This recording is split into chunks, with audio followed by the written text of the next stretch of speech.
श्री स्वामी समर्थ. नमस्कार. तुमच्या सर्वांचे माझ्या यूट्यूब चॅनलमध्ये खूप खूप स्वागत.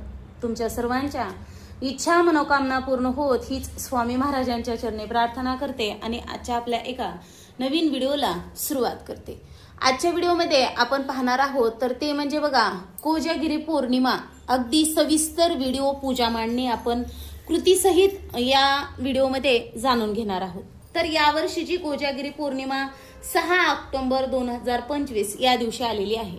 मग आपल्याला कोजागिरी पौर्णिमा याच दिवशी साजरी करायची आहे. आता कोजागिरी पौर्णिमाची रात्र, चंद्राची रात्र सर्वांना आनंद देते. अश्विन शुक्ल पौर्णिमा म्हणजे कोजागिरी पौर्णिमा. अशा या रात्री शरदाच्याच अन्यात जे लोक आनंदात खेळतात, जागरण करतात त्यांच्यावर चंद्रदेवता प्रसन्न होतात. माता लक्ष्मीचा कृपाशीर्वाद प्राप्त होतो. मग अश्विन शुक्ल पौर्णिमा या दिवशी आपल्याला बघा रात्री ठीक 12 ते 12:30 या वेळेमध्ये भगवान इंद्र, लक्ष्मी, चंद्र, कुबेर यांची सेवा करायची असते. आणि आता बघा तुम्ही म्हणताल प्रत्येकच महिन्यामध्ये पौर्णिमा ही तिथी येते, पण ही जी कोजागिरी पौर्णिमा आहे या तिथीला खूप महत्व असतं.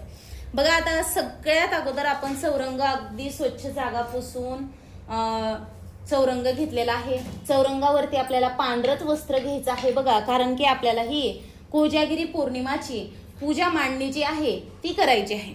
यानंतर बघा सगळ्यात अगोदर आपण दिवा लावून घेऊयात आणि दिव्याचे पूजन करून घेऊयात. म्हणजे कसं कोणतीही पूजा दिव्याच्या साक्षीनं केली ती देवापर्यंत नक्कीच पोहोचते, अग्निदेवतेच्या साक्षीनं. तर आपण बघा आता दिवा लावून घेतलेला आहे. दिव्याला देखील एक फूल वाहून घेऊया. आता त्यानंतर आपल्याला सगळ्यात महत्वाचं म्हणजे आपल्याला तांब्या घ्यायचा आहे बघा, पूजेचा तांब्या घ्यायचा. आता आपण आणि या तांब्यामध्ये पाणी घ्यायचंय बघा. आपण प्रत्येक वेळेस कधी तांब्या भरून घेतलं का आपलं नारळ असतं, म्हणजे आपल्याला शुभ कलश असतो. पण आता हे तांब्या म्हणजे आपल्याला इंद्रदेवाचे प्रतीक म्हणून आपल्याला इथे पूजा करायची असते. आता सगळ्यात अगोदर बघा आपण थोडेसे तांदूळ घेऊयात, इथे रासच ठेवूयात आणि त्यावरती आंब्याचा ढगळा ठेवायचा आहे बघा. आता माझ्याकडे आंब्याचे ढगळा नाहीये, नागलीचे पानं आहेत, तर मी नागलीचे पानं घेतलेले आहेत. या पद्धतीने इंद्रदेवाचे प्रतीक म्हणून आपल्याला हे पानं ठेवायचे आहेत. आता या पाण्याला देखील आपण हे तांब्यामध्ये पाणी आहे बरं, पाण्याने भरून घ्यायचं आहे. इथे देखील हळदी कुंकू, फूल, अक्षदा वाहून घेऊयात आणि त्यानंतर आपण अगोदर इंद्रदेवाची पूजा करून सुरुवात करूया. हे बघा इथे ठेवून दिलं. आता या पद्धतीने तांब्यावर स्वास्तिक, 4 डॉट, बाजूने 2 लाईन काढून घ्यायच्या आहेत बघा. त्याशिवाय स्वास्तिक पूर्ण होत नाही. कधीही फक्त स्वास्तिक काढायचं नाही, बाजूनी या पद्धतीने 2 लाईन देखील काढून घ्यायच्या आहेत. त्यानंतर आपल्याला बघा आता लक्ष्मीचे प्रतीक म्हणून 2 जोडविड्याची पानं घ्यायची आहेत. या पद्धतीने पानं घ्यायची आहेत बघा. त्यावरती देखील आपल्याला अक्षता ठेवून घ्यायच्या आहेत. आता जोडविड्याच्या पानावरती आपल्याला लक्ष्मीचे स्वरूप म्हणून सुपारी घ्यायची आहे.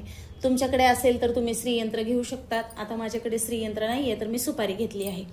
त्यानंतर आपल्याला कुबेराचे प्रतीक म्हणून देखील इथे पूजा जोडविड्याची पानं घ्यायची आहेत आणि थोड्या अक्षदा आणि त्यावरती देखील आपल्याला सुपारी मांडून घ्यायची आहे. ह्या सुपाऱ्या आपण वर्षभर जपून ठेवू शकतो, पूजेसाठी खूप महत्वाच्या आहेत.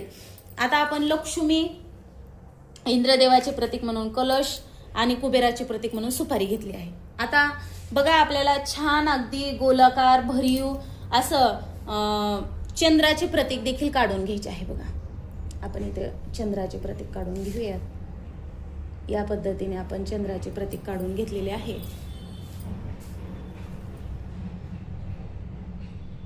हे बघा असं गोलाकार भरीव आपल्याला चंद्रदेव म्हणजे आपण चंद्र काढून घेतलेला आहे बघा. तुम्ही या ठिकाणी चंदनाने जरी चंद्र काढला तरी देखील चालेल. आता आपण माता लक्ष्मीला हळद कुंकू वाहून घेऊयात. हळद कुंकू, फूल, अक्षदा आणि एक फूल देखील वाहून घेऊयात. कलशाला देखील एक फूल ठेवूयात. आता आपण जे कलश ठेवलाय त्याला देखील आपण हळदी कुंकू लावून घेऊयात.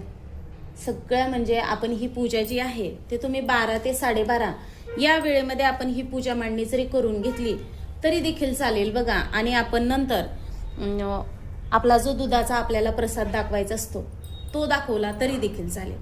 आता आपण बघा चंद्रदेवांची देखील पूजा करून घ्यायची आहे आणि त्यांना देखील फूल वाहून घ्यायचे आहे आपल्याला. आणि आता चंद्रदेवांना आपल्याला हा जो प्रसाद आहे मी तुम्हाला दाखवते. आपल्याला हा दुधाचा प्रसाद दाखवायचा असतो. आणि या दिवशी बघा आपण हे जे तुम्हाला जर शक्य झालं तर बाहेर चंद्र दिसेल दुधामध्ये या पद्धतीने तुम्हाला जर ठेवता आलं तर ठीक, नाही तर आपण घरामध्येच पूजा मांडली त्या ठिकाणी जरी ठेवलं तरी देखील चालेल. सध्या कसं आपली सेफ्टी खूप महत्वाची आहे. बघा रात्रीचं दार उघडणं, चंद्रदेवाचे दर्शन घ्यायचे म्हणून बाहेर जाणं हे म्हणजे खूपच जरा आपल्यासाठी भीतीचंच राहील. म्हणून बघा जर समजा तुमच्याकडे आता कसं बिल्डिंगमध्ये गॅलरी वगैरे आहेत, तुम्ही जर बाहेर थांबू शकत असताल, तुम्हाला चंद्रदेवाची प्रतिमा दिसेल, यामध्ये इतकं दूध जर बाहेर ठेवणं होत असेल तर ठेवा.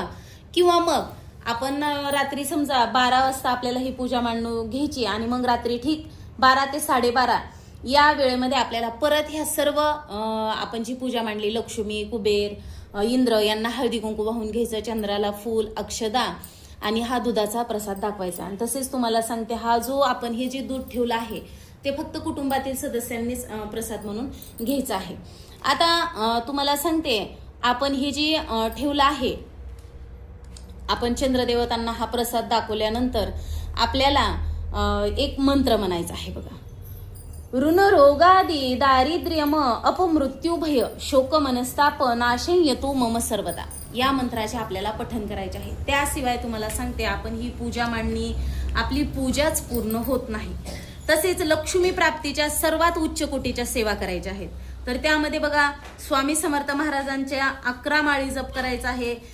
विष्णू गायत्री मंत्र 1 माळ, कुबेर मंत्र 1 माळ, श्री लक्ष्मी गायत्री मंत्र 1 माळ 16 वेळा, श्री सुक्त पठण, श्री व्यंकटेश स्तोत्र 1 वेळा आणि गीतेचा 15वा अध्याय वाचायचा.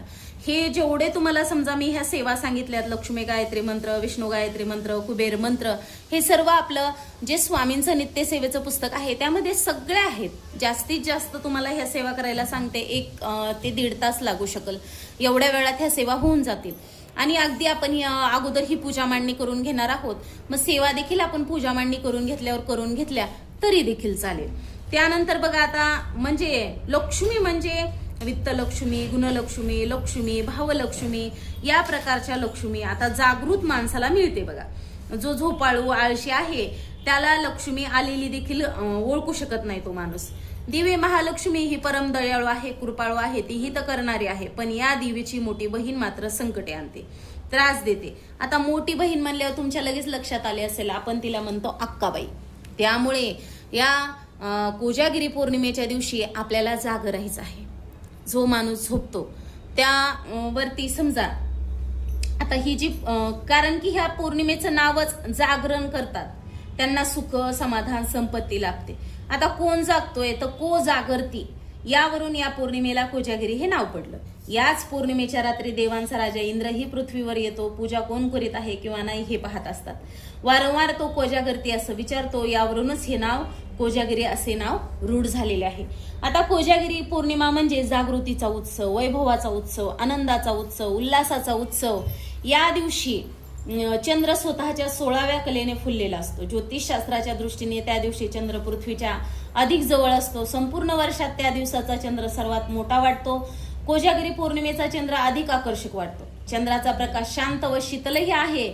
एवढेच नाही तर उपयोगी व उपकारही आहे. शेतात पडून असलेल्या धान्याला तसेच अनेक प्रकारच्या औषधीच्या गुणांना पुष्ट करण्यात चंद्राचा फार मोठा भाग आहे बघा. त्यामुळे आपल्याला कोजागिरी पौर्णिमेच्या दिवशी चंद्रदेवांची पूजा करायची आहे. लक्ष्मी प्राप्तीच्या उच्च कोटीच्या सेवा करायच्या आहेत आणि आपल्या जीवनामध्ये सुख, समाधान, समृद्धी, माता लक्ष्मीचा आशीर्वाद प्राप्त करून घ्यायचा आहे. अशा प्रकारे आजची झालेली सेवा सर्व देवांच्या चरणी अर्पण करते आणि माझा हा व्हिडिओ इथंच थांबवते. श्री स्वामी समर्थ. जय जय स्वामी समर्थ. धन्यवाद.